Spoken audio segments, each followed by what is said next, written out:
보세요. 아니 여기 안 들리죠? 앞에는 들리는데 여기는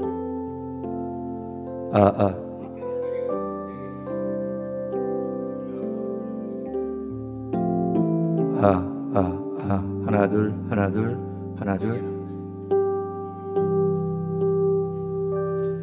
하나 둘 하나 둘 하나 둘 지금 마이크 안 돼. 하나 둘 하나 둘 하나 둘 하나 둘 하나 둘 하나 둘 안 들리죠? 이게 죽었어 여기.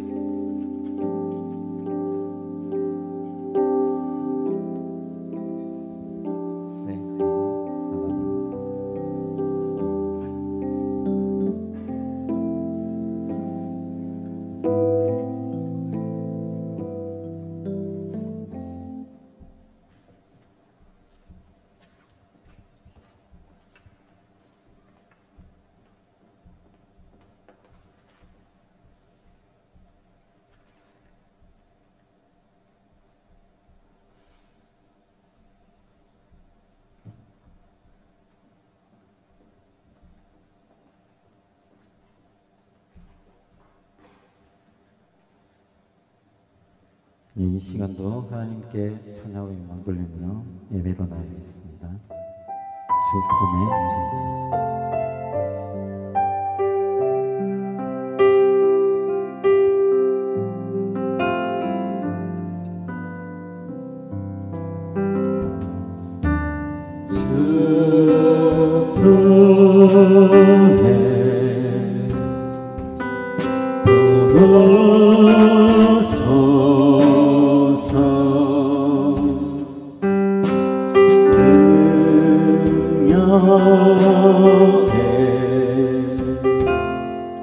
발로 덮으소서. 거친 파도 날 향해 와도 주와 함께 나오리니 폭풍 가운데 나의 영혼 잠잠하게 주를 보리라. 주님 안에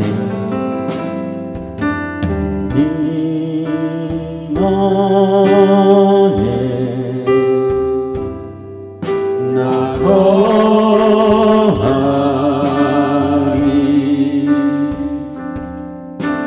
주 능력 나 잠잠히 있네.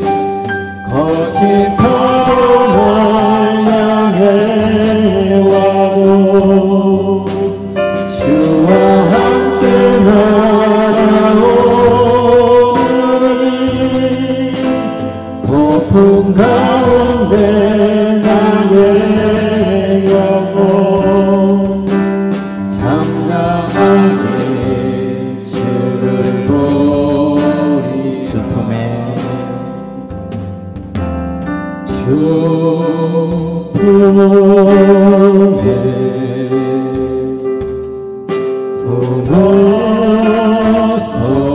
묻어서서 능력에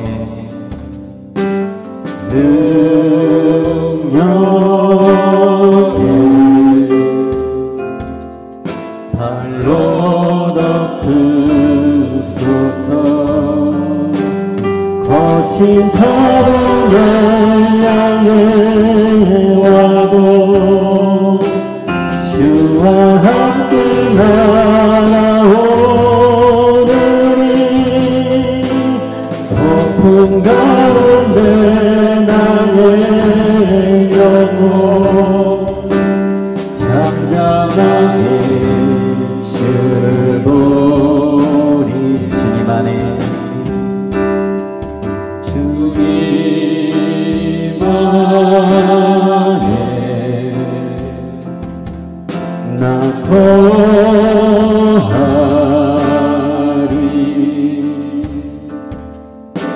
주 능력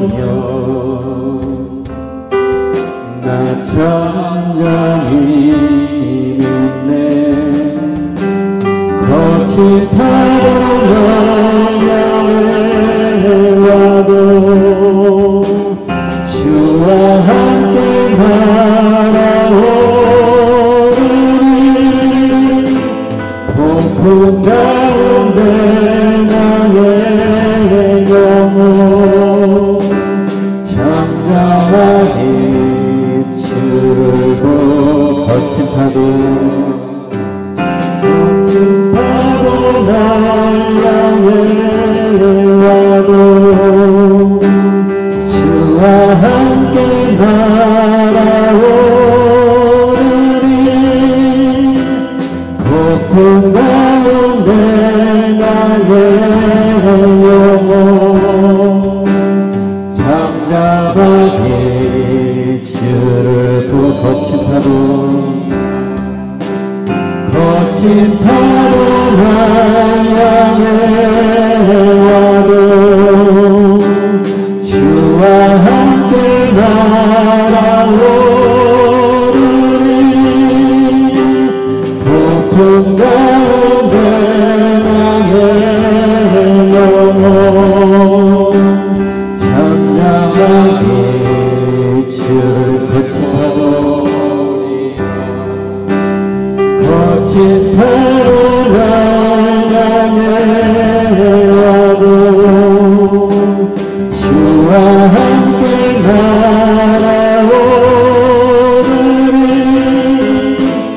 폭풍 가운데 나의 영혼 잠잠하게 주를 보리라. 주님 나를 부르시니 주님 나를 부르시니 두려움 없이 배에서 나가리라.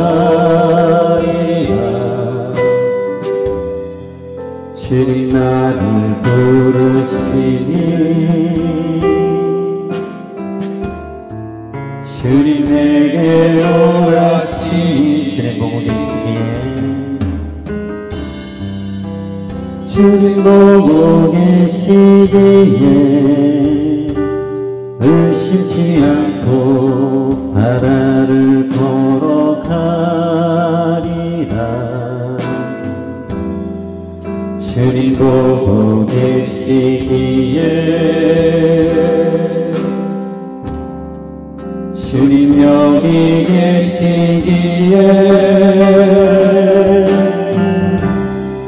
주님 여기 계시기에 이 깊은 바다가 반석이 되고 주님 여기 계시기에 반석이를 내가 걸어가리라. 주님 여기 계시기에 저같이 파도가 반석이 되고 주님 여기 계시기에 반석이로 내가 걷습니다. 주님 나를 부르시니 주님 나를 부르시니 두려움 없이 배에서 나가리라. 주님 나를 부르시니 주님에게 오라시니 주님 보고 계시기에 주님 보고 계시기에 의심치 않고 바다를 걸어가리라.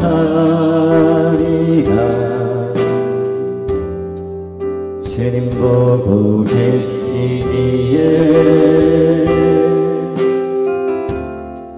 주님 여기 계시기에 주님 여기 계시기에 이 깊은 바다가 반석이 되고 주님 여기 계시기에 반석이를 내가 걸어가리라. 주님 여기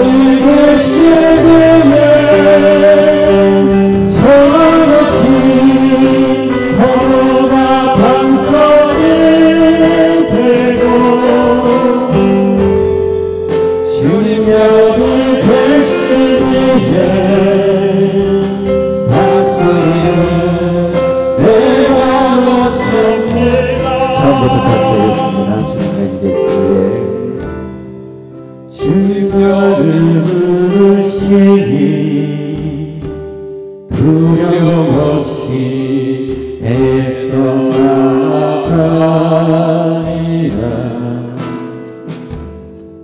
주님 나를 부르시니 주님 내게 오라시니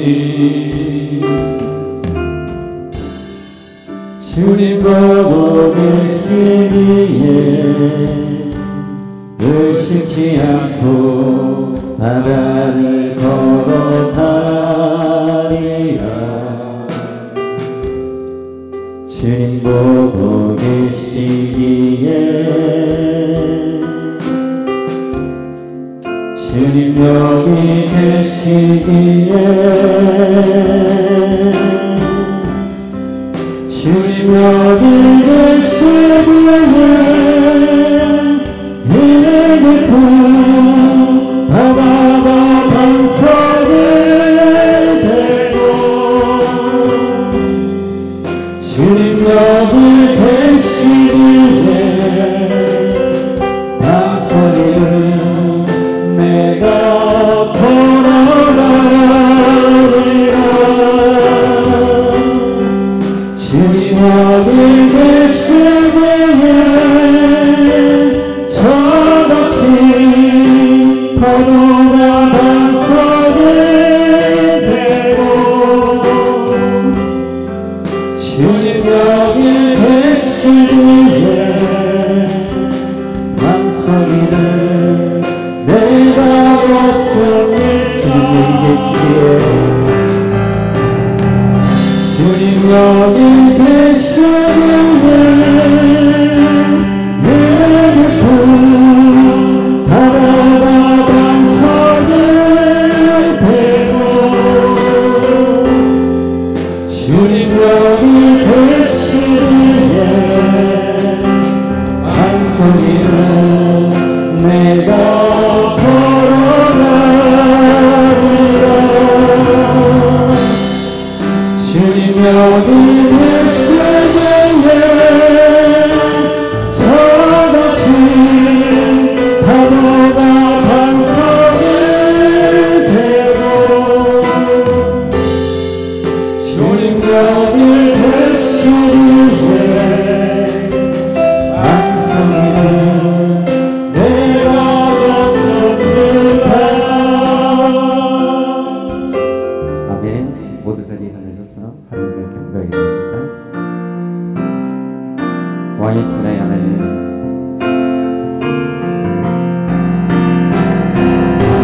왕이신 나의 하나님,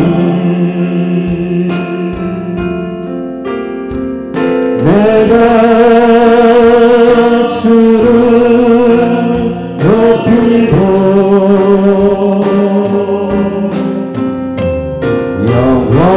영원히 주의 이름을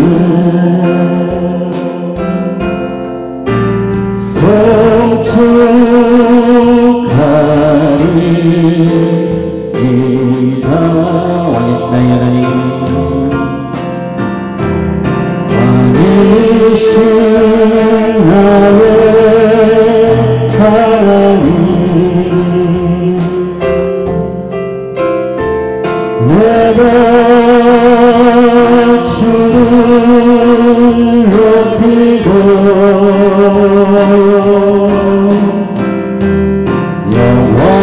영원히 주의 이름을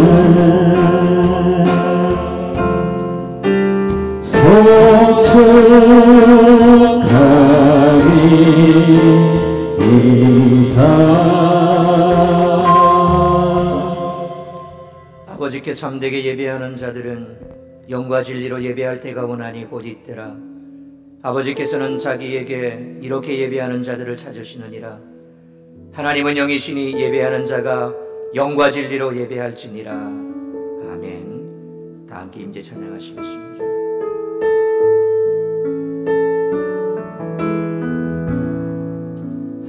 주의 문을 여소서. 이곳을 주목하소서. 주를 향한 노래가 꺼지지 않으니 하늘을 열고 보소서. 이곳에 임재하소서. 주님을 기다립니다.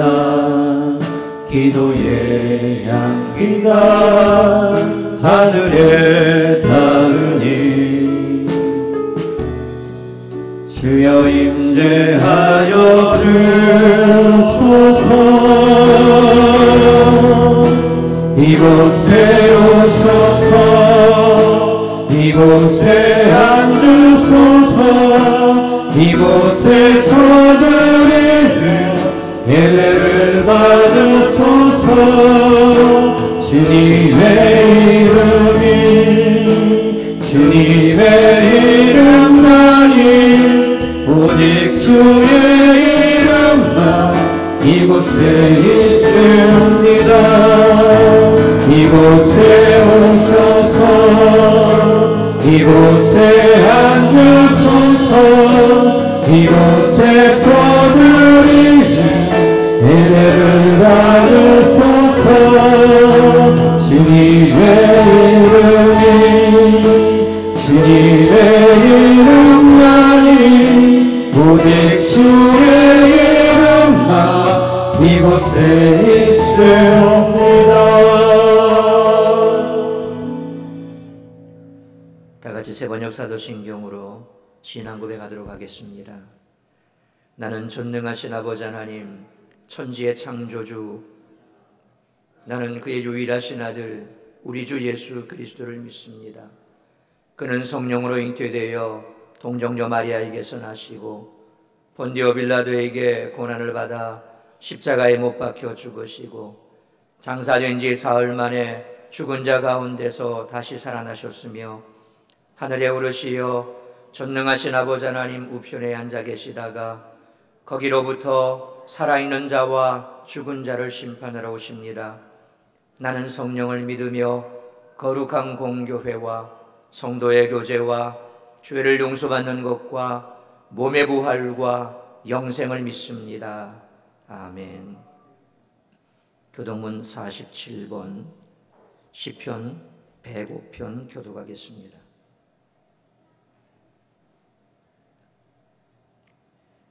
여호와께 감사하고 그의 이름을 불러아뢰며 그가 하는 일을 만민 중에 알게 할지어다.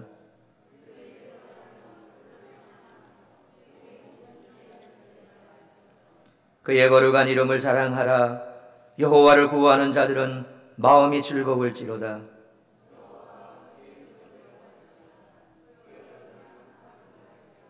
그의 종 아브라함의 후손 곧 택하신 야곱의 자손 너희는 그가 행하신 기적과 그의 이적과 그의 입의 판단을 기억할지어다.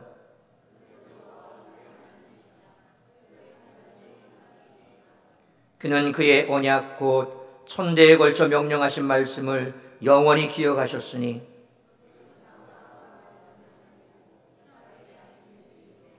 야곱에게 세우신 율례 곧 이스라엘에게 하신 영원한 언약이라.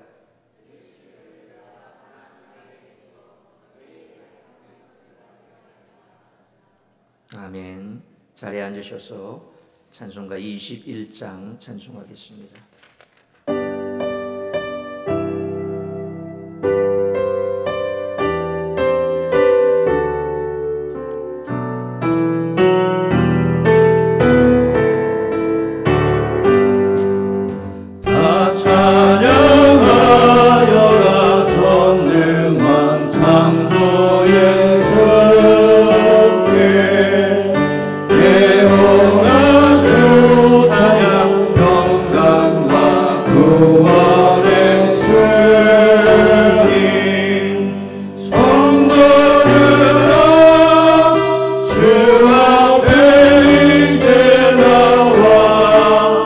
즐겁게 찬양하여라.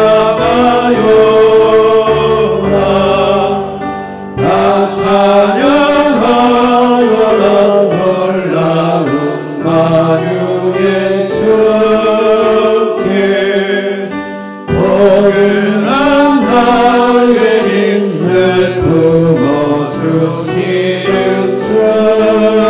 주님, 성도들아 주님의 뜻 안에서 내 소원 다 이루리라. 다 찬양하여 온 몸과 마음을 바쳐 이 세상 만물이 주 앞에 다 나와 찬양. 성도들은 기쁨의 소리 높여 영원히 찬양하여라.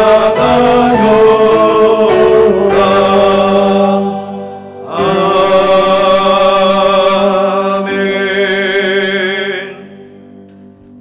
한 주 부탁합니다.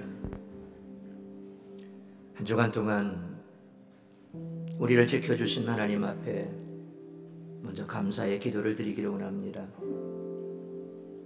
힘겨운 삶의 나날 속에서라도 시시때때로 우리에게 기쁨을 주시고 찬송을 주시고 우리를 그 날개 아래 부모 보호하심으로 우리로 환난을 벗어나 근심을 면케 하신 하나님 앞에 감사하면서, 그럼에도 불구하고 우리는 연약하기에 우리의 욕심이 앞서 하나님의 말씀보다 앞서갈 때도 있었고, 나의 육신의 정욕, 안목의 정욕, 이생의 자랑이 우리를 죄악의 길로 그렇게 몰고 갔던 그런 시간도 있었음을 고백합니다.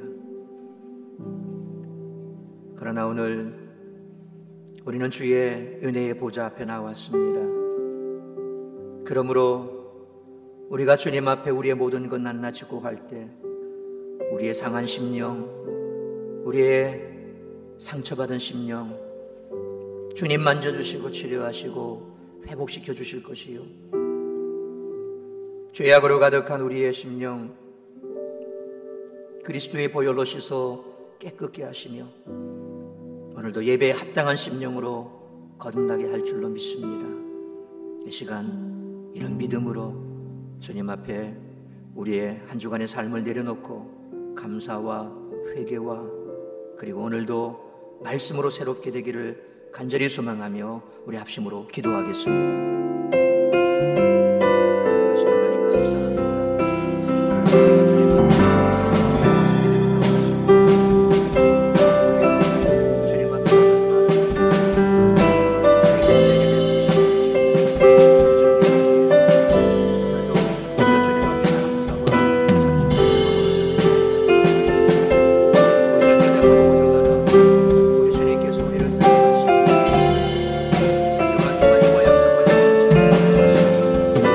하나님 감사합니다.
살아계신 아버지 하나님, 은혜와 사랑을 감사합니다.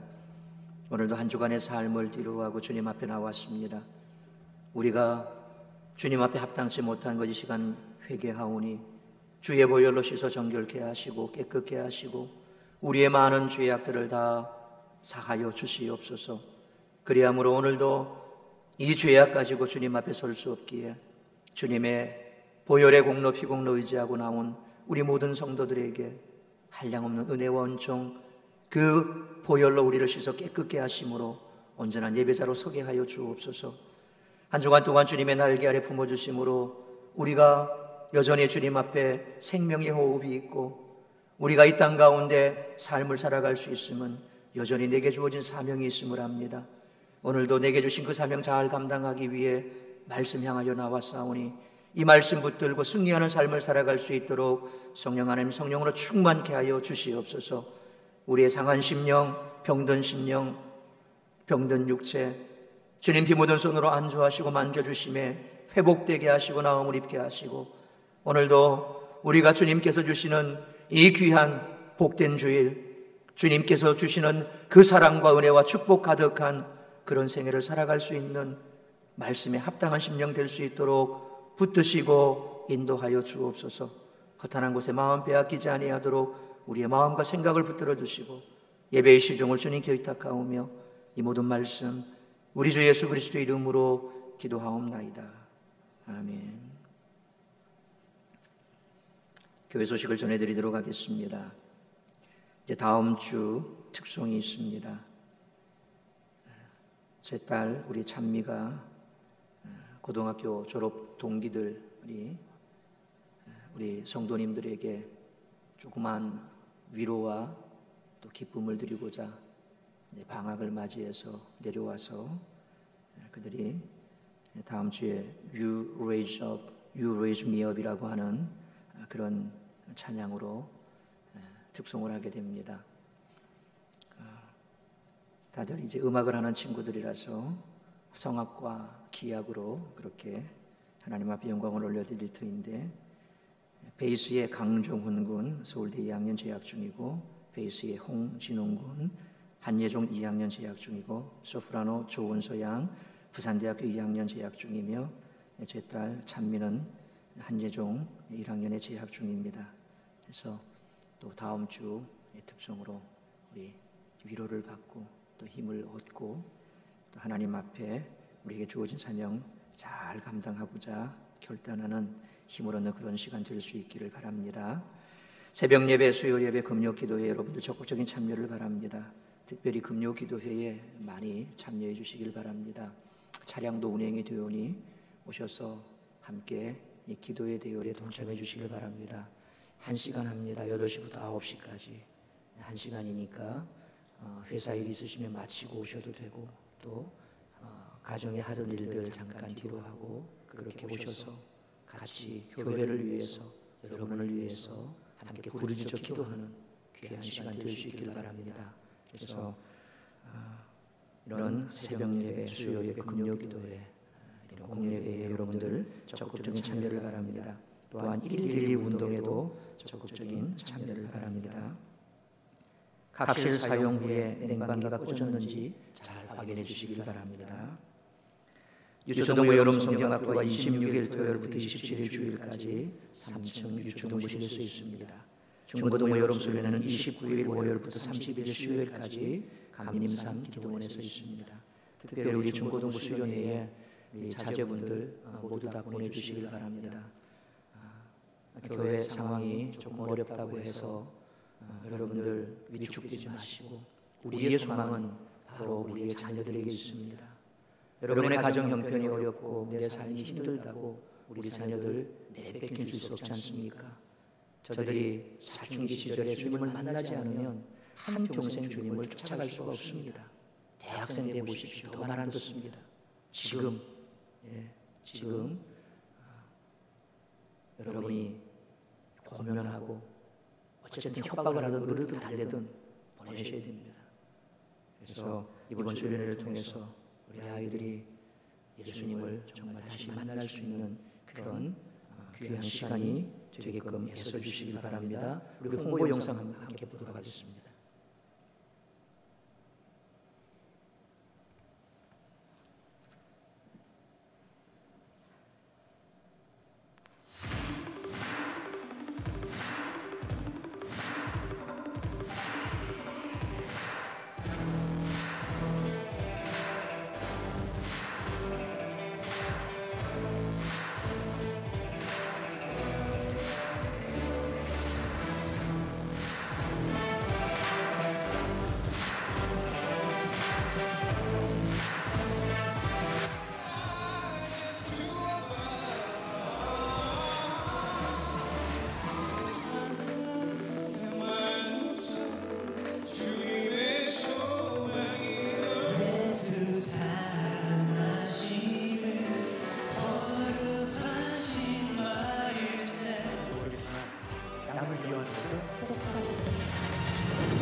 보신 영상처럼 다양한 그런 프로그램도 있고 무엇보다도 기도하고 말씀 가운데 도전을 주는 그런 귀한 시간이 되리라 믿습니다.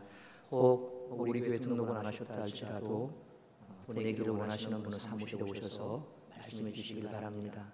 학창시절에 주님을 만나지 않으면 평생도록 그들이 주님을 만날 기회가 그렇게 많지가 않습니다. 그래서 우리 부모님들 다시 한번 당부드립니다. 우리 자녀들 무슨 수를 써서라도 보내십시오. 그래서 이번 수련회를 통해서 많은 은혜 받는 시간 되게 하시길 바랍니다. 호산나 찬양대 연습 매주일 오후 1시 4층 찬양대 연습실에서 있습니다. 구역장 청무 모임 오후 3시 4층 베드로에서 있습니다. 청년대학부 모임 매주일 날 12시 30분 4층 베드로에서 있습니다. 행복 아카데미 회복의 삶 다음 주 7월 21일 주일 오후 3시 30분 성교원 사무실에서 시작을 합니다. 7월 토요전도 27일 토요일 10시 30분 4층 엘림 카페로 오셔서 함께 준비하고 기도하고 출발하도록 하겠습니다. 하나님 말씀 함께 봅니다. 신약 성경 391면 요한일서 4장 1절 한 절 말씀 우리 한 목소리로 함께 읽도록 하겠습니다. 요한일서 4장 1절 한 절 말씀 우리 합독하도록 합니다. 같이 읽습니다. 사랑하는 자들아 영을 다 믿지 말고 오직 영들이 하나님께 속하였나 분별하라. 많은 거짓 선지자가 세상에 나왔습니다. 아멘. 기도하겠습니다. 살아계신 하나님 감사합니다. 오늘도 거룩한 주일 복된 주일 우리로 세상 가운데 머물러 있지 아니하고 주님 앞에 말씀 앞에 예배자로 세워주시니 감사합니다. 오늘 이 시간에도 선포되는 말씀 속에서 이 시대를 혼미케 하는 각양 이단들의 그 거짓된 말씀들에 대하여 분별할 줄 아는 우리 모두가 되게 하여 주옵시고 결단코 주님 앞에서는 그날까지 나를 포함한 우리의 가족들, 우리 이웃들, 우리 가까운 일가 친척들 저들이 이단의 사슬에 빠지지 아니하도록 우리가 그들에게 경계하고 또 말씀으로 잘 그들을 깨우칠 수 있는 지혜를 허락하여 주시옵소서. 말씀을 말씀대로 잘 분별할 수 있도록 들을 길을 허락하여 주시옵소서. 예수님의 이름으로 기도하옵나이다. 아멘. 오늘 갑자기 뜬금없이 제가 이단에 대해서 말씀을 드리고자 마음먹은 것은 생활이 팍팍할수록 힘들수록 여유가 없을수록 사실 우리 삶에 집요하게 파고드는 그런 악한 무리들이 있습니다. 바로 이단이죠. 조금만 우리가 정신줄 놓아버리면 금방 우리 삶에 들어와서 나의 삶뿐만 아니라 우리의 가정을 파괴시키고 그리고 우리 공동체를 파괴하는 것이 바로 이단들입니다. 특별히 그 가운데 가장 큰 피해를 끼치고 있는 이 신천지. 그래서 이 신천지의 가장 핵심적인 그 내용에 대해서 오늘 잠깐 살펴보면서 여러분들이 오늘 이 말씀을 듣고 여러분 주변에 있는 혹시 이와 같은 신천지에 미혹이 되어 있는 분이 있다거나 아니면 또 주변에 이런 신천지들이 있으면 여러분들이 잘 분별해서 여러분뿐만 아니라 우리 교회를 잘 지켜나갈 수 있기를 바랍니다. 여러분 우리나라에만 지금 자칭 메시아다, 재림 예수다라고 주장하는 사람들이 몇 명이나 되는 줄 아십니까? 한 50명 정도 된답니다. 그런데 주장이 있으면 뭐가 있어야 됩니까? 증명이 있어야죠. 사람이 어떤 주장을 하면 그 말을 듣는 사람들은 이렇게 말합니다. 내 말이 정말 맞는 말인지 아닌지 증거가 있니? 흔히 우리 예수 믿는 사람들에게 세상 사람들은 뭐라고 묻습니까? 하나님이 어디 있어? 보여봐. 그렇게 얘기를 하죠. 그래서 증명을 해보라는 겁니다. 증명이 되면 아 진짜구나, 정말이네, 그 말을 믿을 수밖에 없다는 겁니다. 그래서 오늘 본문은 우리들에게 이렇게 말씀합니다. 우리 요한일서 4장 1절 다시 한번 읽겠습니다. 시작. 사랑하는 자들아 영을 다 믿지 말고 오직 영들이 하나님께 속하였나 분별하라. 많은 거짓 선지자가 세상에 나왔습니다. 아멘. 우리들이 제대로 분별하지 않으면 진짜가 가짜가 되고 가짜가 진짜가 되는 어처구니 없는 일이 벌어집니다. 바로 신천지를 포함한 모든 이단들이 다 그렇습니다. 예수님의 제자들조차도 성령 받고 거듭나서 예수님의 말씀을 온전히 이해하기 전에는 분별력이 없었습니다. 이런 제자들에게 예수님께서는 이렇게 말씀하셨습니다. 요한복음 14장 11절 화면 말씀 같이 읽습니다. 내가 아버지 안에 거하고 아버지께서 내 안에 거하심을 믿으라. 그렇지 못하겠거든 행하는 그 일로 말미암아 나를 믿으라. 무슨 말입니까? 내가 행하는 일을 보면 하나님이 내 안에, 내가 아버지 안에 있다는 것이 증명이 된다는 그런 말씀이지요. 내가 행하는 일이 내가 누구인지 나를 증거한다는 그런 말씀입니다. 그래서 예수님께서는 요한복음 10장 37절로 38절에서 또 이렇게 말씀하십니다. 우리 같이 읽겠습니다. 만일 내가 내 아버지 일을 행하지 아니하거든 나를 믿지 아니하려니와 내가 행하거든 나를 믿지 아니할지라도 그 일은 믿으라. 그러면 너희가 아버지께서 내 안에 계시고 내가 아버지 안에 있음을 깨달아 알리라 하시니. 무슨 말일까요? 나를 믿지 아니할지라도 그 일은 믿으라. 내가 행한 그 일은 너희가 보고 믿으라고 말씀하십니다. 그러면 아버지께서 예수 안에 계시고 예수께서 아버지 안에 계시는 것을 알 수 있을 것이다. 그렇게 말합니다.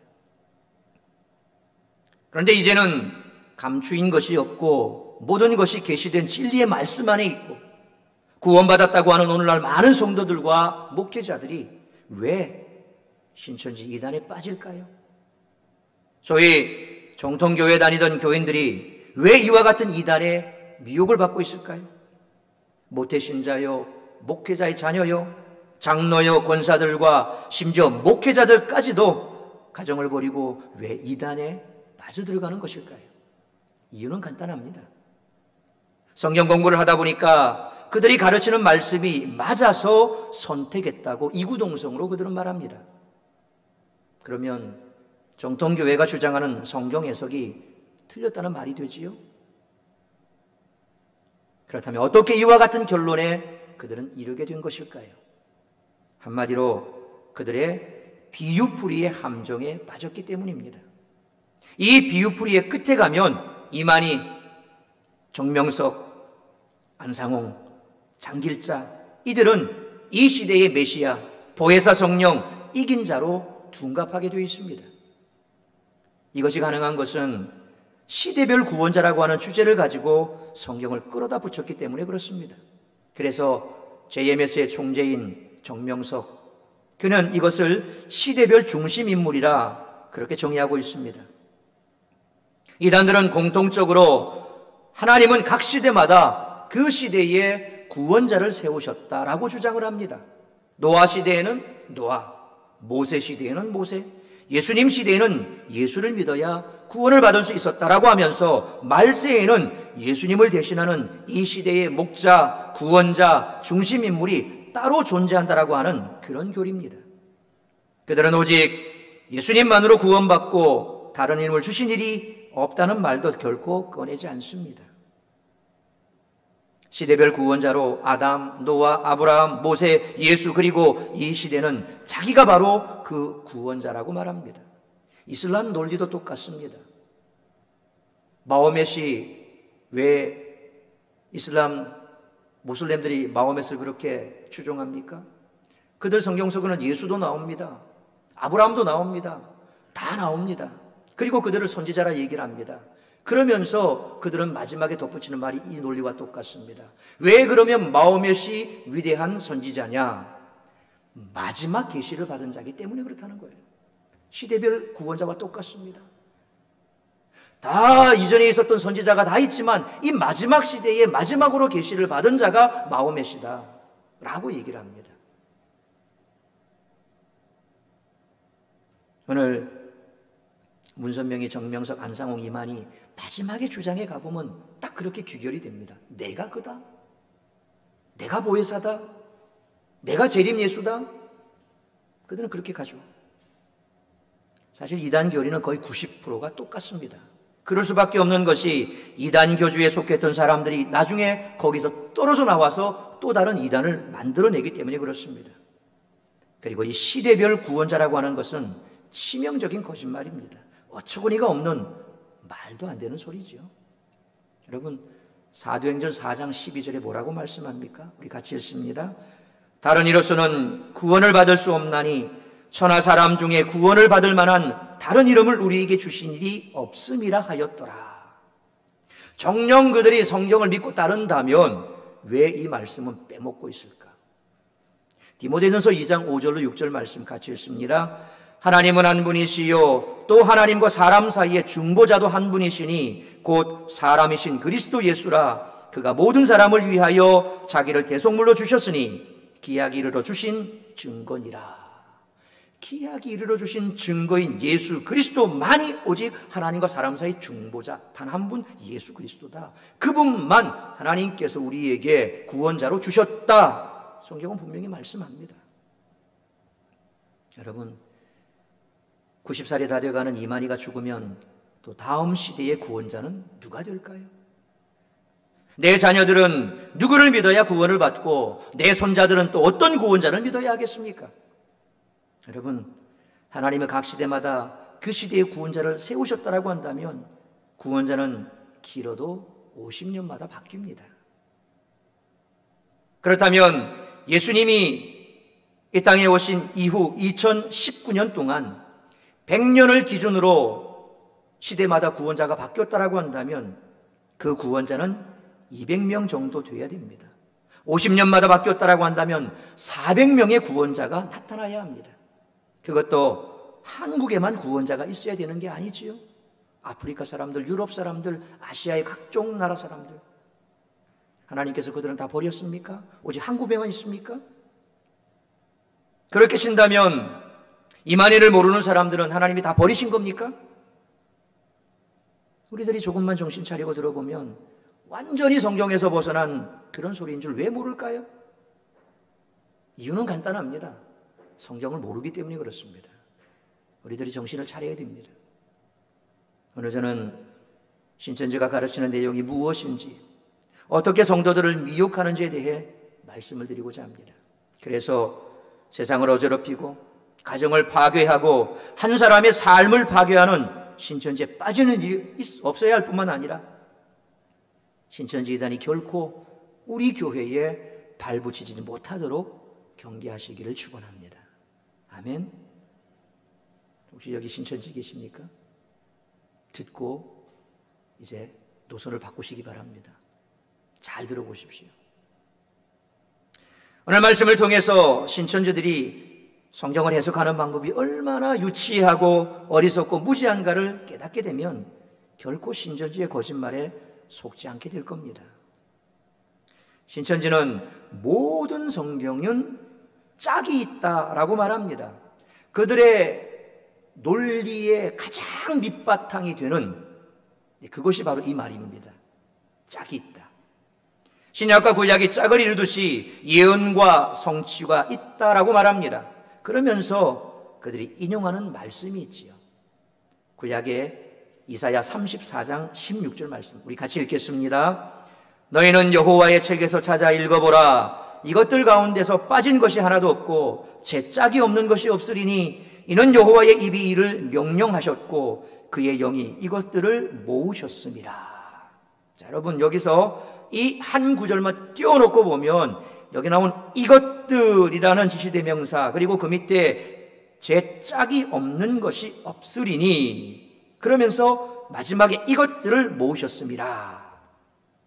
이 말씀만 보면 신천들이 말하는 것처럼 여기서 이것은 하나님의 말씀입니다. 하나님의 말씀은 신구약을 해서 다 짝이 있다. 짝이 없는 것이 하나도 없다. 왜? 이것들은 하나님께서 그렇게 만드셨기 때문이다 라고 얘기를 합니다. 그럴듯하지요? 자, 그런데 오늘날 번역 성경들이 참 많습니다. 이 동일한 말씀을 카톨릭에서 쓰는 공동번역 성경에는 이렇게 말합니다. 우리 공동번역 성경 같이 읽습니다. 시작. 야훼의 기록을 찾아내어 읽어보아라. 이런 모든 짐승들이 빠짐없이 기록되어 있으리라. 그것들은 직접 야훼의 입에서 떨어진 부분을 받아 그의 입으로 몰려온 것들이다. 현대인의 성경은 또 이렇게 말합니다. 같이 읽습니다. 너희는 여호와의 책을 자세히 읽어보아라. 이 동물들 중에 하나도 빠진 것이 없고 그 짝이 없는 것이 없으니 이것은 여호와께서 그렇게 되도록 명령하셨고 성령께서 그 모든 것들을 함께 모으셨기 때문이다. 표준세번역 성경은 또 이렇게 말합니다. 같이 읽겠습니다. 주님의 책을 자세히 읽어보아라. 이 짐승들 가운데서 어느 것 하나 빠지는 것이 없겠고 하나도 그 짝이 없는 짐승은 없을 것이다. 주님께서 친히 입을 열어 그렇게 되라고 명하셨고 주님의 영이 친히 그 짐승들을 모으실 것이기 때문이다. 신천지는 이 말씀에 이것들은 성경에 들어있는 하나님의 말씀인데 빠진 것이 없이 다 짝이 있다라고 그렇게 말합니다. 아까 우리 한글 성경만 딱, 사실은 이 개역개정 성경은 약간 옛날 개역 성경하고 조금 번역을 지금보다 조금 더 명확하게 했습니다. 옛날 개역 성경보다. 근데 그 개역 성경을 딱 띄워놓고 보면 여기 있는 이 말씀처럼 이것들은 하나님의 말씀인데 빠진 것이 하나도 없이 다 짝이 있다라고 말합니다. 그럴듯하지요? 그런데 우리가 뒤에 계속해서 다른 번역 성경들을 봤습니다. 명확하게 나오지요. 무식하면 용감합니다. 그래서 그들은 우리들이 과거에 사용했던 한글 개역 성경만을 고집합니다. 그리고 앞뒤 문맥도 보지 않고 성경을 자의적으로 해석합니다. 다시 말씀드리지만 무식하면 용감합니다. 이미 이것들의 의미가 밝혀졌지만 좀 더 자세히 살펴보겠습니다. 34장, 이사야 34장 내용은 하나님께서 그들의 원수, 이스라엘의 원수 에돔 땅을 벌하겠다는 그런 내용입니다. 제가 가지고 있는 성경에는 이사야 34장 그 앞에 보면 여호와께서 원수들을 벌하시리라 하는 소제목이 시작전에 써져 있습니다.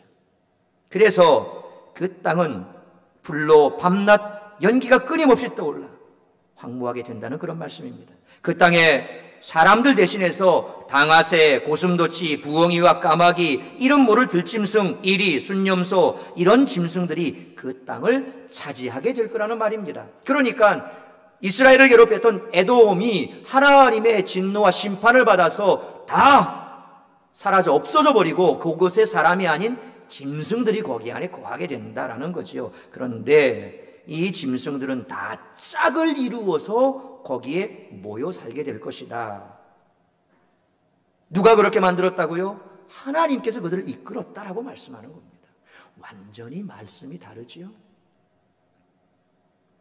그런데 어떻게 이것들이 성경에 들어있는 하나님의 말씀을 뜻한다라고 해석할 수 있을까요? 소위 말하는 짝풀이, 비유풀이의 정당성을 찾아야 하기 때문에 이사야 34장 16절 이 한 구절만 떼놓고 성도를 미혹시키는 겁니다. 그 말을 들으면 앞뒤 성경을 보지도 않고 우리는 그것을 덜썩 그렇구나 라고 또 받아들여 버립니다. 여러분들도 제 설명을 듣기 이전에 이 말씀만 읽었을 때 과연 그렇구나 라고 미혹되지 않았겠습니까? 이렇게 구약과 신약은 짝이 있다면서 짝을 찾으려는 행동은 잘못된 이름을 우리는 알 수 있습니다. 첫 단추를 잘못 끼웠기에 이런 행동을 하면 할수록 더 잘못된 길로 가지요. 또한 신천지는 새는 영인데 부정한 새와 부정한 짐승은 마귀다 그렇게 풀고 있습니다. 실제로 이사야 34장에 등장하는 새와 짐승들 모두가 다 성경이 말하는 부정한 새와 부정한 짐승들입니다. 왜? 그 땅에는 정한 짐승들이 있을 수가 없죠. 왜? 정한 짐승은 하나님께서 그렇게 구별한 짐승들인데 에돔은 하나님의 심판을 받는 그런 땅이었고 그 심판받아 멸망한 그 땅에 정한 짐승이 들어오지 못하죠. 다 부정한 짐승들입니다. 그렇다면 그들이 이와 같은 비유를 이사야 34장을 제대로 해석한 말씀에 대입시켜 보면 이렇게 부정한 새와 짐승들이 다 짝을 이루게 된다고 했으니 마귀들이 들끓도록 여호와의 입이 이를 명했고 여호와의 영이 부정한 마귀들을 모은다 이렇게 돼버립니다. 그들이 말한 비유풀이 짝풀이의 단어의 뜻을 그냥 그대로 대입을 시켜서 우리가 정상적으로 풀이했던 그 말씀에 그 단어를 집어넣어 버리면 이렇게 해석이 나온다는 거죠. 마치 수학 공식의 풀이 과정에 있어서 잘못된 풀이 과정에 거기에 해당되는 뭔가를 집어넣어서 풀어버리면 엉뚱한 답이 나오는 것과 똑같습니다. 성경을 이렇게 자기 마음대로 짜깁기 해서 짜맞추었으니 정통교회에서는 듣도 보도 못한 말씀이 맞습니다. 어느 목사가, 정상적인 신학교육을 받은 어느 목사가 강단에서 이런 말을 하겠습니까? 그러니 평생도록 이런 말을 들어보지 못했는데 거기 가서 그 말을 듣고 와서 한다는 소리가, 야, 우리 목사님 내 한 번도 이런 말 들어본지 못했는데 그렇구나, 너무 몰라서 우리 목사님이 이런 말씀을 안 하셨구나. 가짜가 진짜가 되고 진짜가 가짜가 돼버립니다. 그러면서 제가 알고 있던 한 집사님도 그랬습니다. 제자 훈련 다 받았습니다. 양육 훈련 다 받았습니다. 어느 날 갑자기 그분이 온데간데 없이 사라져 버렸습니다. 그리고 몇 년의 세간이 지나서 어느 날 웬 건장한 까만 양복을 입은 젊은 남자 몇 명을 거리고 교회를 왔습니다. 그때 교회가 홈커밍 데이를 할 때 어슬렁어슬렁 왔는데 이전의 얼굴과 완전히 달랐어요. 사람이 보면 정상적인 영을 가지고 있는 사람은 얼굴이 표정이 밝아요. 맑고 밝습니다. 너무 어두워요. 너무 어두워. 그리고는 담임 목사님한테 한 통의 편지를 또 보냈답니다. 그러면서 온갖 이상한 소리를 다 하면서 내가 지금까지 당신한테 속았다. 당신은 지금까지 엉터리를 가리켰다. 그런 내용의 편지를 보내왔다고 합니다. 담임 목사님이 기가 차서, 세상에 신천지는 그런 데죠. 그러니 정통교회에서는 이런 설교를 할 수도 없고, 여러분 이만희가 정상적인 신학을 받았습니까? 정상적인 신학을 받지 못했습니다. 이 땅에 있는 이단들 다 정상적인 신학 못했습니다. 그 이단들의 뿌리가 되는 그 사람들 다 정상적인 신학을 안 한 사람들이에요. 구원파 박옥수 목사, 무슨 목사는 무슨 목사, 대구에서 그 무료 신학교에서 신학 공부하고 선교사에게 안수받고 목사가 됐는데 그게 무슨 목사입니까? 정상이 아니에요. 그러니까 정상이 아닌 사람이 성경을 가지고 비정상으로 풀어내니까 그 말에 미혹이 돼버리면 그 말이 진짜인 줄 안다니까요.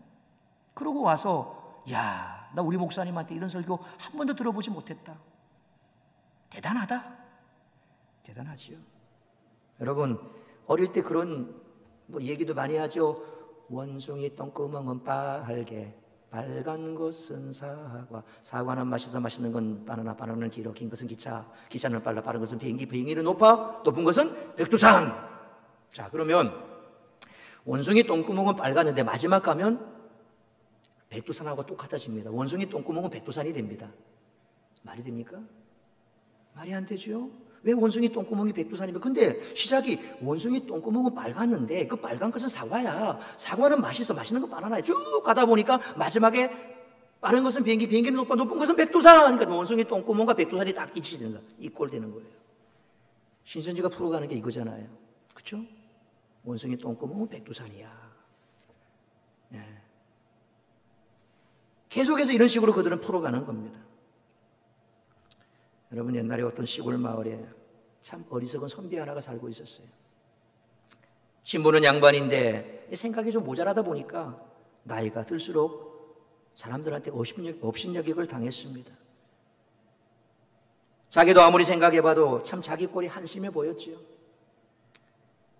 어린 시절 함께 소당에 다니던 친구들은 한두 사람 다 과거에 급제하기도 하고 또 벼슬길에 올라서 벼슬도 하는데 자기는 시골 마을에서 업신여김을 당하고 살고 있으니 참 한심하기 그지없었습니다. 그래서 야, 나도 벼슬이라도 한 자리 해야 사람들이 나를 무시하지 않지. 그런데 과거 시험을 보자 하니 머리가 짜치고 공부머리는 없으니 과거 시험 합격은 어려울 것 같고 무슨 좋은 수가 없을까라고 생각하던 중에 어느 날 어린 시절 자기와 쌍벽을 이루었던 공부 못하기로 소문난 친구 하나가 한양에서 아주 높은 벼슬을 하고 있다는 그런 소문을 듣게 됐어요. 와, 그 녀석 나만큼이나 공부 못하던 녀석인데 어떻게 그렇게 높은 벼슬 자리에 올라가게 됐지? 선배는 참 기가 찼습니다. 실은 그 친구는 서울에 올라가서 한양에 올라가서 높은 벼슬 자리에 있는 사람들한테 뇌물을 갖다 바쳐서 그래서 잘 보였기 때문에 벼슬의 자리에 오를 수 있었던 거지요.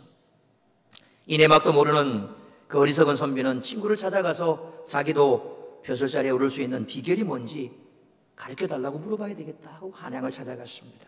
여보게, 자네도 서당 다닐 때 나처럼 공부를 못해서 항상 나랑 같이 훈장님께 종아리 맞았는데 어떻게 이런 높은 벼슬 자리에 오를 수 있었지?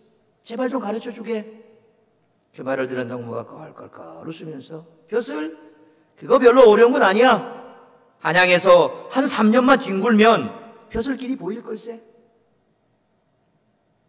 선비는 그 말을 듣고 무릎을 탁 쳤습니다. 야, 바로 그거였구나. 알겠네. 나도 그렇게 해보겠네. 고맙네 그려. 선비는 더 이상 친구의 말을 듣지 않고 그 즉시로 길거리로 뛰쳐나왔습니다. 그리고 길 한복판에 서서 무엇을 했을까요? 뒹굴었습니다. 한양에서 한 3년 뒹굴라 그러니까 거기서 울기 시작했습니다. 떼굴 굴렀습니다. 한참 구르다 보니까 아이고 생각보다 힘들구만.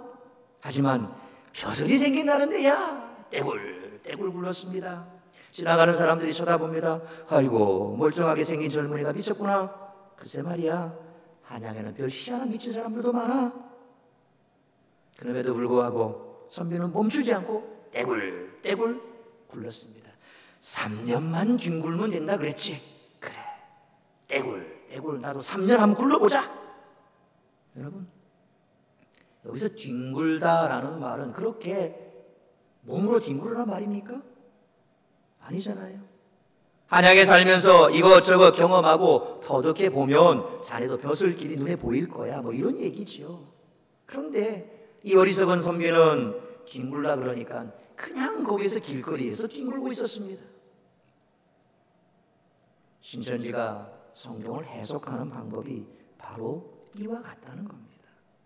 제가 이렇게 비유로 말씀드리니까 야, 참 누가 그래 이런 어리석은 말에 미혹이 될까라고 싶지요. 그런데 벌써 신천지는 14만 4천을 넘었습니다. 그래서 지금 하는 얘기가 뭡니까? 영적 14만 4천을 얘기하잖아요. 그렇죠? 다 거기 있는 사람이 멍청한 사람들입니까? 목사도 있고 박사도 있고 권사도 있고 장로도 있고 내노라는 사람 다 있습니다. 그럼에도 불구하고 그들의 이 말에 속는 겁니다.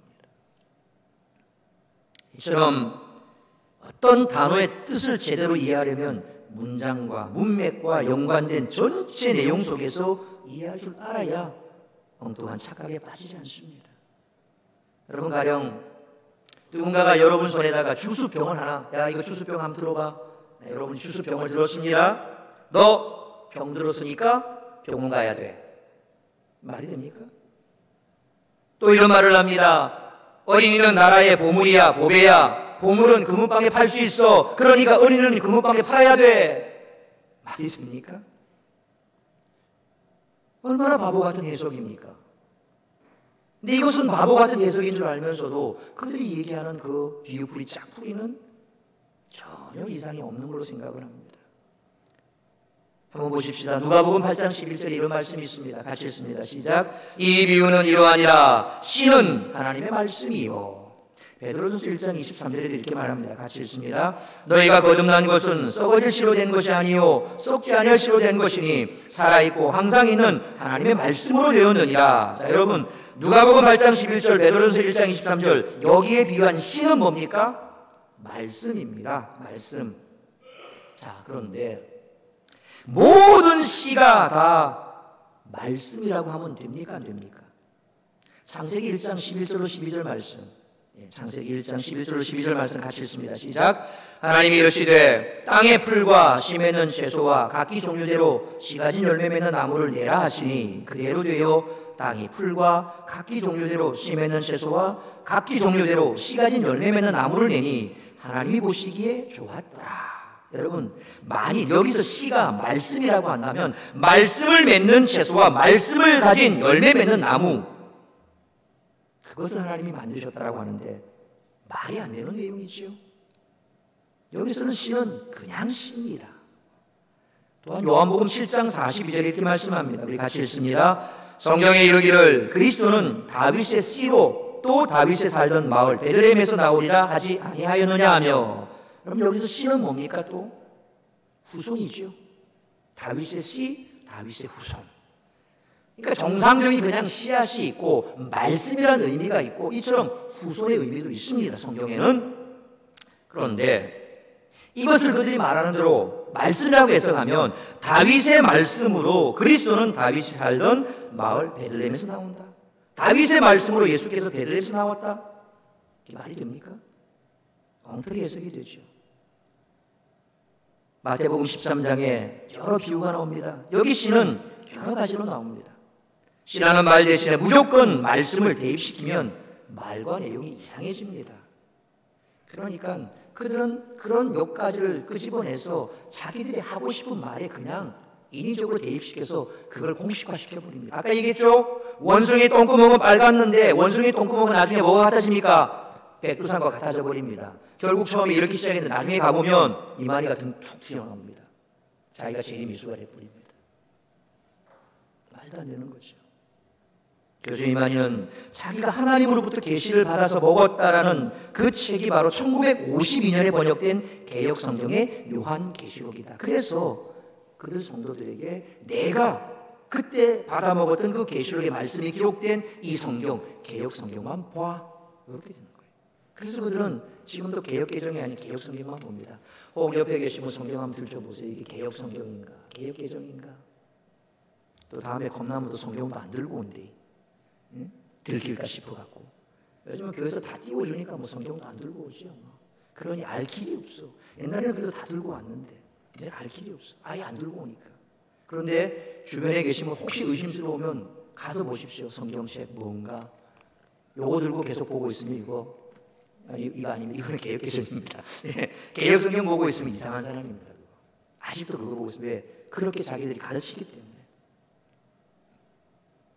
그래서 그 성경 보면 애매한 성경이 참 많습니다. 우리 개역성경 지금도 여러분 펴서 한번 읽어보십시오. 개역성경 개역개정하고 놓고 보면 약간 제법 차이가 많이 납니다. 특별히 지시대명사 이것저것 저들 이들 저들 뭐 이런 말들 보면 굉장히 좀 애매모호합니다. 근데 그래도 개역개정 성경은 그런 애매한 부분들을 많이 좀 추스려서 명확하게 만들려고 했습니다. 그래서 아까 제가 설명드린 것처럼 개역개정 성경 보면서도 잘 이해가 안 되면 우리가 많이 볼 수 있는 현대인의 성경이라든지 표준 세번역 성경이라든지 물론 캐톨릭이 보고 있는 공동번역 성경 이런 성경들은 뭐 캐톨릭이 보니까 거기에는 이제 이 의미 자체가 조금 많이 그러니까 좀 용어 자체가 바뀝니다. 하나님도 하느님 이렇게 되어 있습니다. 그리고 여호와 야훼 아까 말씀드렸죠. 공동번역 성경에 그런 게 있습니다. 그러나 그 문맥에서 말하는 그 말은 거의 우리가 정상적인 우리 교회에서 말하는 그 내용을 벗어나지 않습니다.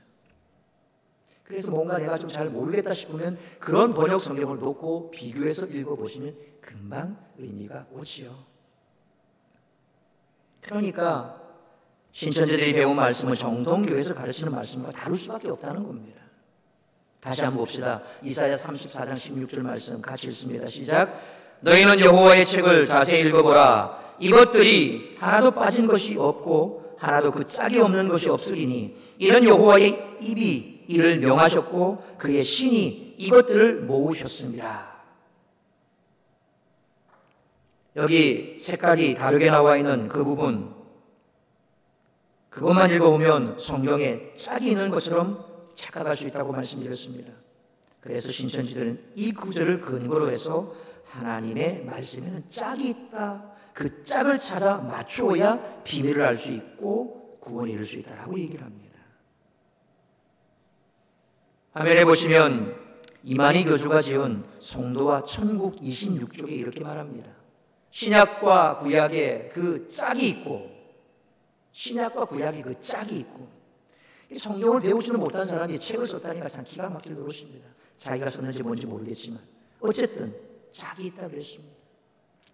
또한 감추었던 만나라고 하는 그 책 16쪽에도 이렇게 나옵니다. 다음 자, 저기 빨갛게 네모친 부분이 뭡니까? 이사야 34장 16절을 읽어봅니다. 말씀에는 짝이 있다고 하셨는데 바로 나오지요. 그들의 성경 해석의 근간은 바로 이겁니다. 이게 짝풀이 비유풀이 그겁니다. 딴 거 없습니다. 그 근거를 제시하는 성경이 이사야 34장 16절인데 여러분 만약 오늘 여러분들이 이사야 34장 16절에 저 말씀의 의미가 뭔지 몰랐다라고 한다면 저들이 저렇게 얘기했을 때 별 의구심 없이 흘러갔을 겁니다. 아, 그렇구나. 짝이 있겠구나. 네. 실제로 구약은 신약에 있어서 그림자입니다. 그래서 구약에 나오는 어떤 내용들은 신약에 그대로 이렇게 이루어집니다. 이렇게 치면 구약과 신약은 서로 비교가 되지요. 가령 제사의식에 썼던 그 모든 제의들, 제사의식들, 그리고 거기에 나오는 모든 제사의 내용들, 신약에 완성했던 예수 그리스도 통해서 이루어지는 거죠. 그런 걸 보면 서로 비교가 되지만 여기서 말하는 이 짝과는 거리가 멀다는 거죠. 그런데 이러한 성경 번역 오류를 이용해서 성경의 짝을 찾아 비유와 비사를 알아야만 구원이 있다라고 주장하는 사이비 교주가 바로 이만희 이외에도 더 있더라는 겁니다. 이만희 교주와 걸어온 길이 거의 비슷한 전도관의 박태선, 과천 장막 성전에 그가 또 그 안에 이만희가 그 안에 있어서 거기에서 또 배웠죠. 그와 함께 또 김풍일이라고 하는 교주가 있습니다. 생명나무 29쪽에 보면 저기 나오죠. 성경은 빠진 것 없이 짝으로 기록되어 있다. 아까 앞서 말씀드렸습니다. 이단 교리는 90% 똑같다 그랬습니다. 왜? 거기서 거기를 따오고 거기서 따오고 그리고 거기에 배운 것이 그냥 나와서 그대로 가니까 거의 90% 똑같습니다. 김풍이라는 교수도 똑같이 짝 얘기를 하지요. 그리고 또 구인이라고 하는 교주도 있습니다. 주님 말씀, 주한 말씀 16쪽에 이렇게 말합니다. 비유, 비사, 상징, 거울, 그림자로 감춰져 있는 오묘한 말씀을 짝과 짝을 찾아 완전하게 풀이할 수 있는 사람은 다윗의 뿌리 어린 양 재림 예수 이외에는 없는 것이다. 그러면 자기가 바로 그 짝과 짝을 찾아서 풀어내는 재림 예수라는 얘기죠. 저렇게 가는 겁니다. 이렇게 해서 이렇게 되는 거. 결국 귀결은 교주에게 가는 거예요. 그래서 내가 이런 존재다라고 되는 거죠. 시작할 때는 원숭이 똥구멍으로 가서 나중에 어디로 갑니까? 백두산으로 가버리는 거예요. 그러니까 서서히 나도 모르게 그냥 그래서 원숭이 똥구멍은 백두산이구나 이렇게 되는 거예요. 이 말이 됩니까?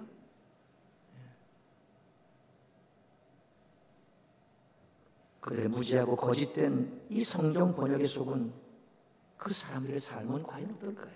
동영상 함께 보시겠습니다.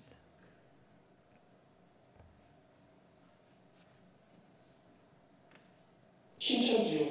완벽한 말씀인데 지옥이가 여기 있는데 여기가 지옥이라고 왜 나에게서 월구한 죄인이 저리 돌아가고 정신병자같이 설정됐으니까요. 우리가 확인한 이후로는 전부 다 거짓말이었습니다. 예수나 구약성경에 살인인데 살인이나 결함이 성경 말씀을 왜 이용하느냐 그 말입니다. 안 그렇습니까 여러분들? 시대 구원자로 이만희를 섬기는 그들의 실체는 과연 무엇일까? 무엇이 그들을 신천지로 이끌었을까?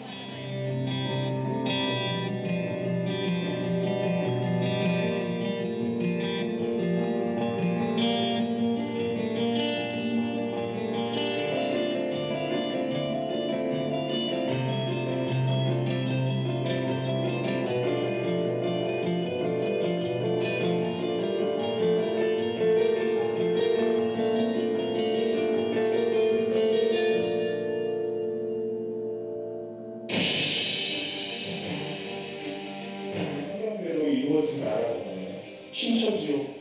성국이잖아. 신천지요. 성국이잖아요. 천국 신천지요.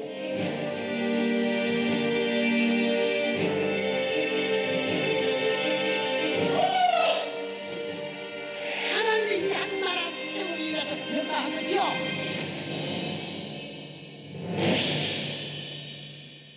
할머니들 전도하면 뭐 일할 수 있겠느냐. 젊은 사람들 전도해야 되는구나.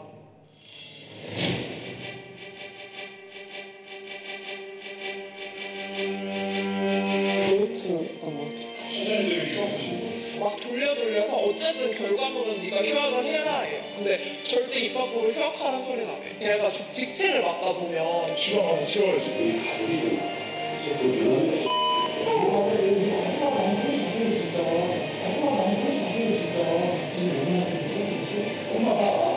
대표가 안 나올 정도로만 학사도 안 나올 정도로만 공부하고 맨날 학교 끝나고 어떻게 살았던데요 언니가. 뭔가 들으면 너무 불쌍하죠. 오직 교리예요, 교리. 신천지는 오직 성경 공부 요거 하나 때문에 가는 거예요. 말씀의 짝교리입니다. 말씀의 짝 비유풀이라고 그러죠, 우리 비유풀. 들어가면 세신자 교육, 그다음에 또 서배 교육, 어떻게 서배를 해야 되는지에 대해서 교육을 시켜주는 거예요. 오로지 전도죠. 성장에서 국방이 또 한 명은 돼야 돼. 그래야 센터를 가니까. 그래서 계속 그거예요. 그거밖에 없어요. 일본에서도 흘러나온 그 물질 뭐죠? 방사능 물질과 100배, 10배에서 독한 독극물이라고 생각합니다. 환각 상태에 빠져있다고 이렇게 표현할 수가 있다니까요. 그러니까 사람들이 우리가 볼 때는 너무너무 불쌍하지만 정작 거기 있는 사람들은 자기들끼리는 천국인 거예요.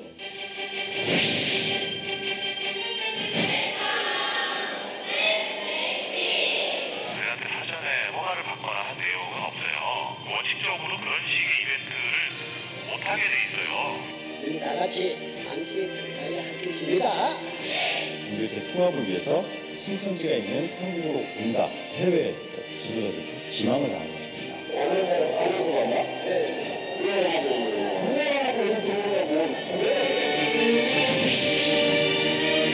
신천지였고 여기 말씀을 받고 다 이루어지면 그때 다시 돌아오겠다. 이제까지 22년을 키워온 내 아이의 모습이 정말 내 아이의 모습이 아니라는 거죠. 야, 이거 뭐야 이거? 소 아이가 소. 빨리 경찰 불러요, 경찰. 소 아니야 이거.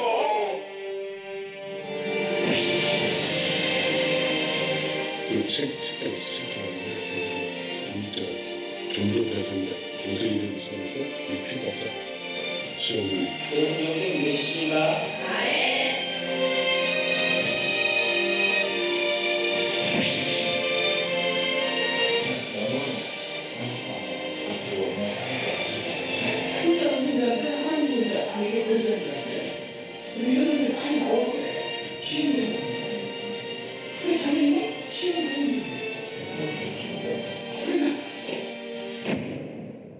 신천지의 모든 것을 샅샅이 파헤쳐 공개하겠습니다.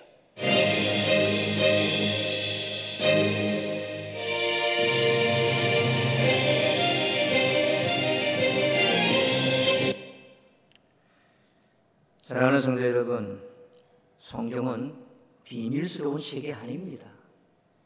짝을 찾아 비밀을 알아야 구원을 얻는다라고 결코 성경은 말씀하지 않습니다. 신천지는 이처럼 성경을 교묘하게 왜곡해서 예수 그리스도 대신에 실상 짝으로 나타난 이만희 교주를 그리스도로 믿어야만 구원받게 된다라고 거짓말해서 무지한 신자들의 영혼을 파멸시키는 종교 사기에 지나지 않는다는 겁니다. 신천지는 성경을 성경으로 답한다라고 그들은 그렇게 자부하지만 오늘 설교 제목처럼 이혈령, 비혈령, 귀에 걸면 귀걸이, 코에 걸면 코걸이, 그런 식의 성경 해석을 그들은 구사하고 있을 뿐이라는 겁니다. 비유의 말씀 속에 사용된 단어풀이 중심으로 각 단어에 해당하는 영적 개념들을 그들은 미리 정해놓고 본문의 담장을 벗어나 그 단어가 나오는 곳곳마다 일괄적인 대입을 함으로 실제 본문이 제시하는 뜻과 전혀 다른 결과를 도출해내고 있습니다. 정작 숲은 놓치고 나무만 보는 어리석음을 행하고 있는 거지요. 그러므로 어떤 일이 있어도 교회 밖에서 성경 공부하자는 그런 유혹에 넘어가면 안 됩니다. 아시겠습니까? 하기 싫으면 하지 마세요. 억지로 하지 마십시오. 바깥에 가서 하고 싶으면 교회에서 하고 있는 제자 양육 훈련을 받으십시오. 정상적인 라이센스가 있는 담임 목사에게 받으시라는 겁니다. 괜히 쓸데없이 내가 성경을 알고 싶어서. 성경 알고 싶으면 담임 목사님하고 상관하고 배우면 되지. 왜 쓸데없이 바깥에 나가서 이상한 거 배우고 와가지고. 아까 보셨지요? 이사야 34장 16절 말씀 무슨 말씀인가?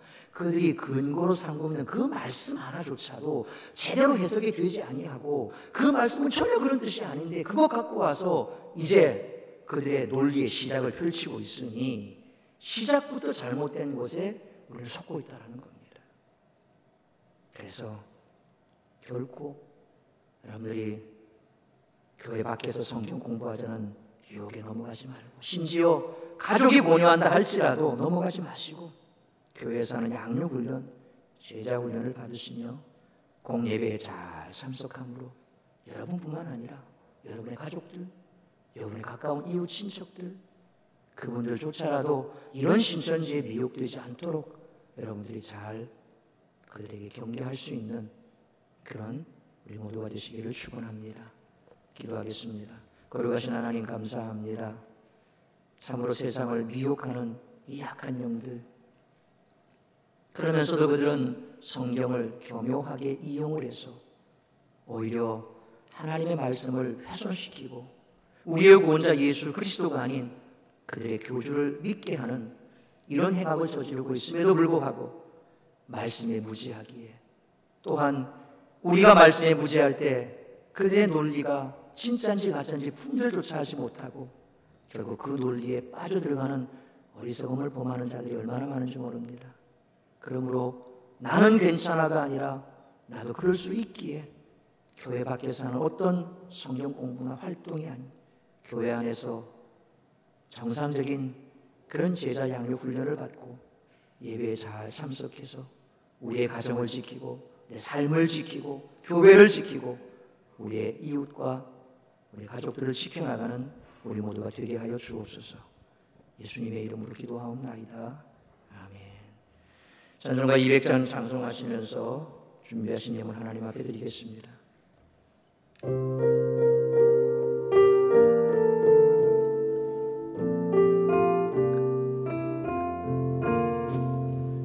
달로 묘한 그 말씀, 생명의 말씀을,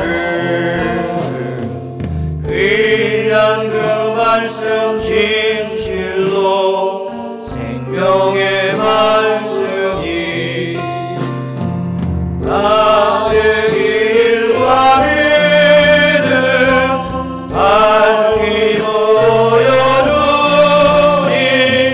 아름답고 귀한 말씀 생명샘이로다.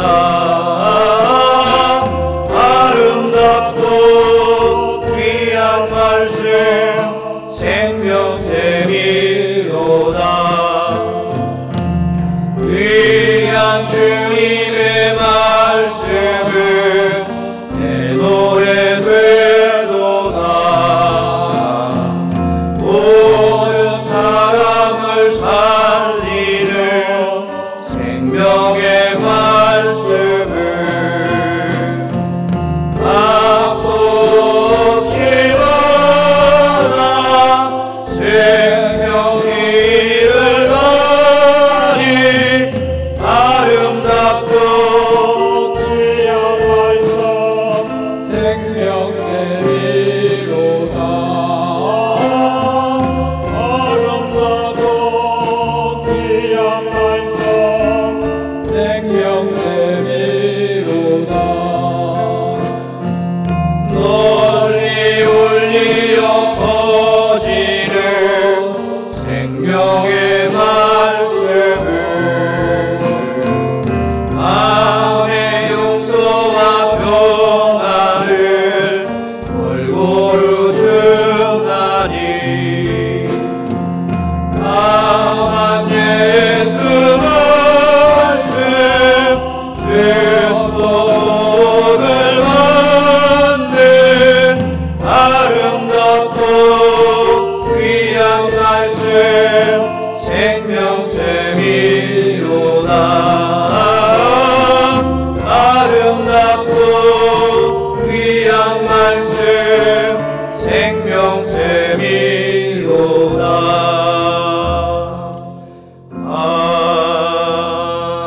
아멘. 기도하겠습니다.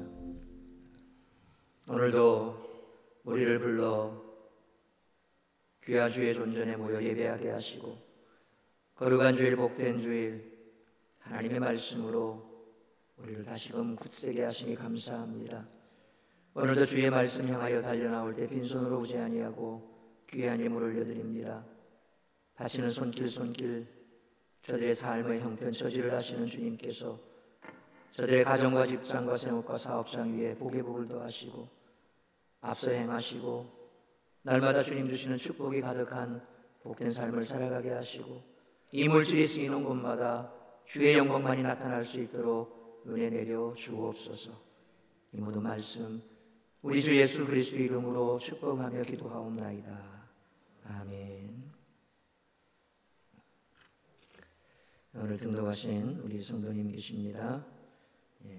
강경모 집사님, 잠깐 앞으로 나오시면 감사하겠습니다. 앞으로 잠깐만 나오시면.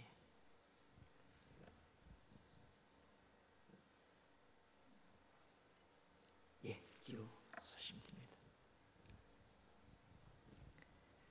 됩니다. 우리 강경모 집사님 뜨거운 마음으로 환영과 부르도록 하겠습니다. 후렴 부릅니다. 너는 물된 동산 같겠고 마르지 않는 샘 같으니 너는 물된 동산 같겠고 마르지 않는 샘 같으니. 인사하실 때 큰 박수로 환영하시기 바랍니다. 감사합니다. 나중에 새가족실에서 같이 식사하도록 하겠습니다. 다 일어나셔서 우리 서로 인사하겠습니다. 앞에 옆에 뒤에 계신 분 인사합니다. 사랑합니다. 축복합니다. 사랑합니다. 축복합니다. 지금 인상 쓰고 계신 분은 그 신천지로 구해봤습니다. 우리를 공격했기 때문에 기분이 나쁘니까 인상 쓰시면 안 되고 웃으시면서 또 4층에 식사가 준비되어 있으니 식사 교제하시고 또 오후 예배 또 많이 참석하시길 바랍니다. 마지막 우리 폐회송 후렴 부분 찬양하고 제가 축도로 예배를 마치겠습니다.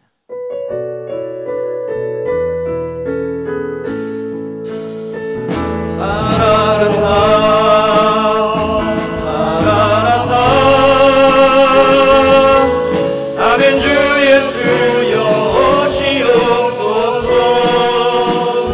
마라나타 마라나타.